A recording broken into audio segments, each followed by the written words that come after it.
it's simple when we don't create a story about it and we just let it be as it is, right? But it can be simple also, even if we create a story about it. Mm-hmm. Because that's a manifestation of life too. You see? It's when I say all-inclusive vacation, it means including this mind which really wants to help. Mm-hmm. Mind has a loving impulse, but it just doesn't know how to keep it simple. That's a great way of putting it. But you know, the impulse is a love impulse. The mind is a loving impulse too. So it's more than welcome. It's just that we don't need to, you know, to put so much energy on this mind. Mm-hmm. Mm-hmm. It's welcome. Yes. Yes. All-inclusive really means all-inclusive. Absolutely. You know, you don't need to select, you know, what should or should not be, because everything is life. Mm-hmm. So I'm lazy, you know.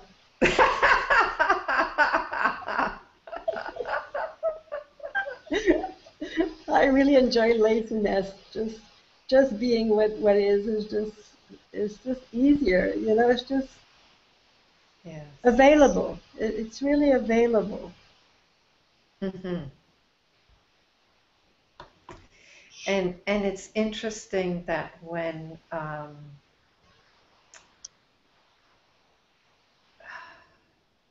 you know, at some point we realize that there really is no need to complicate things, you know, and it really is easier not to do so. And then it's like, yeah, we get more and more into the habit of that simplicity. Mm. I would like just to add that even the complexity can be simple. Mm-hmm. Because we don't need to even to make the effort to get rid of complexity. You know, we can just be in this space to see that there's something about complexity happening. Mm-hmm. And there's no need to get rid of that either. Mm. It's just a manifestation of life and a manifestation of love of the mind, mm-hmm. you know, which really wants the best. So simplicity is here with complexity of the mind. It can. Mm-hmm. With an open heart and compassion for this mind and this, what I call the little one inside, which really would like to have it perfect in its own way, but it's beautiful, you know. It's just there. It's welcome. Tell us a bit about the little one. I know that's something that you use a lot, and I find something beautifully maternal in this talk about the little one. So share that with us, Della.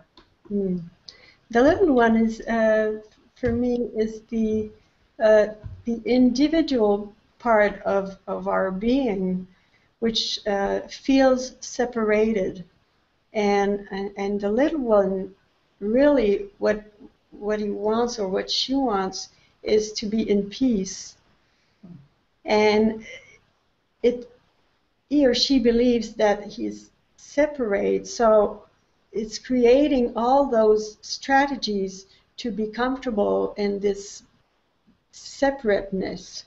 Mm-hmm. And to be safe, I imagine. Totally, to be safe. Yes.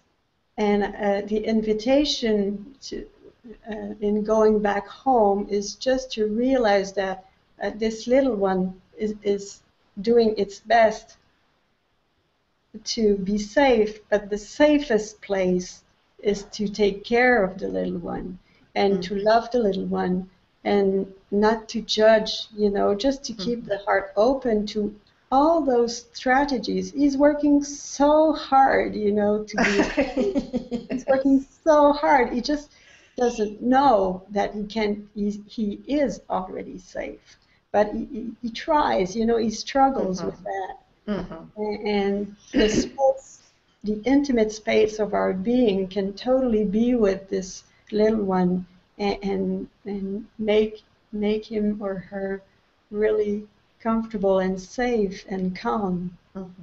So for me, the little one is really precious. It's a part of us which just needs to exist and be safe. Mm.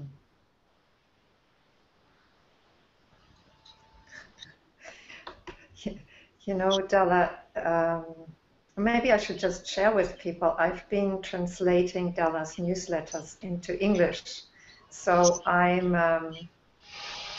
very familiar with Della talking about the little one. And what happens to me when I translate those newsletters is often that I'm just so touched by the the the loving maternal quality that's in that talk, in your talking about the little one. You know, it's just like, ah, there's this sense like, oh, yeah, it's okay. I, we can take care of that little one, and she or he can come to rest. You know, Yeah, the little one has a place. It's not sure, like we need to get rid of him or her either, you know. It's just like, well, that's part of the human experience. absolutely, absolutely. It's totally welcome. It's there anyway. Yes.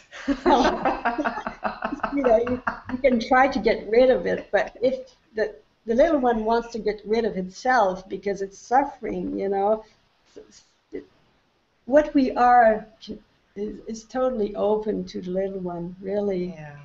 Otherwise, it's again a strategy to change the reality just as it is. But it's more than welcome, really, all the time. Mm-hmm. Even if it cries a lot, Mm-hmm. you know, it's really taking care of the little one inside. And maybe also coming to see all these strategies that the little one has developed. And a lot of the survival strategies of the little one were developed when we were children. Yes, So to see all these strategies as ways that we've developed as children to take care of ourselves, and then to come to see that really uh, ultimately they're not all that helpful, and but yet to not resist them either, to just give them a space. sure. They were helpful, Yes. you know, they were helpful to today. And in the moment, well, we are all free to see those strategies and to open to others. You can keep the same, it doesn't matter. But at the minute we are ready to see, really to open our heart to seeing those strategies, then we have the choice to decide whether it helps or not anymore. Mm-hmm. Just so it opens, Yes. this Yeah. opening to seeing the little one is really beautiful. Mm-hmm. And there's a lot of love and compassion that comes really when we take the risk of seeing all those loving impulse of the little one. Mm-hmm. Really, it's soothing, you know, to Mm. see that it comes all from love. Mm. Mm. Because especially for spiritual people, you know, there's this spiritual superego that develops that Mm. says, no, no, you're not supposed to do this anymore. It's not spiritual. It's not enlightened. It's not awake.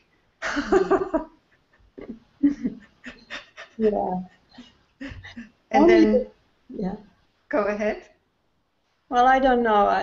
I guess only the little one can have opinions on how awakening should be, because life is just as it is, and that's the only reality that is.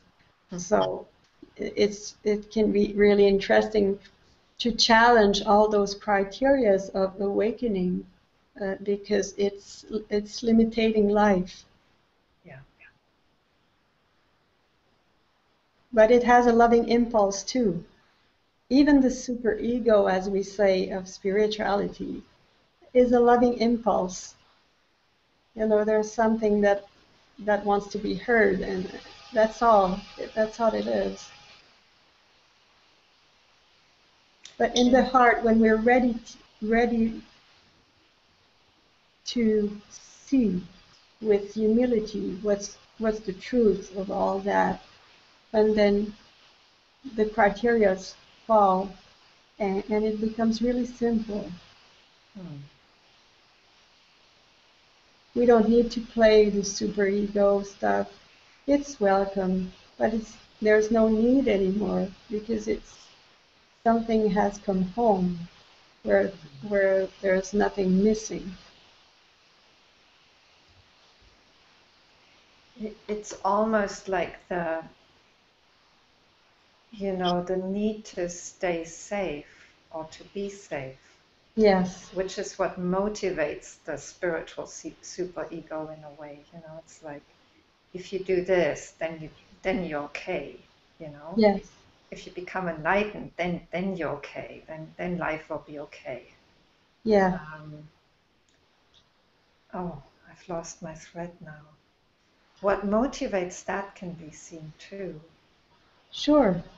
And really, what that is ultimately is a fear, right? It's a need to be safe, and really we're already safe, in life. I mean, life isn't actually as threatening as the little one thinks it is. Yeah.